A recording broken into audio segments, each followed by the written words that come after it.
Welcome to Kenton Teaches. Enjoy the video. You start by opening project settings. Press Shift+9 to jump straight there. Set timeline resolution to the exact width and height you need, for example 1920 by 1080, because this defines your working canvas.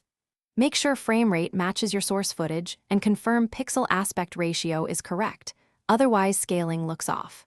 Once done, press Save and review the timeline clips. They won't resize automatically if their clip attributes differ, so you'll adjust them next.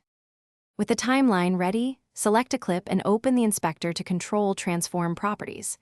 You can change zoom, position X/Y, and rotation to make the image fill or fit the frame, and that's why you adjust here. It preserves composition. If scaling looks off, right-click the clip, choose Clip Attributes and set the proper pixel aspect or custom resolution. Once clips are adjusted, use Image Scaling Settings in Project Settings to decide if Resolve should scale to fit or crop automatically. When you're ready to export, go to Deliver and pick a preset or custom settings.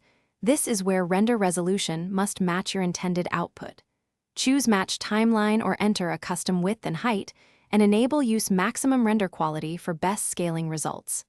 Make sure output scaling is set correctly so Resolve doesn't resample unexpectedly.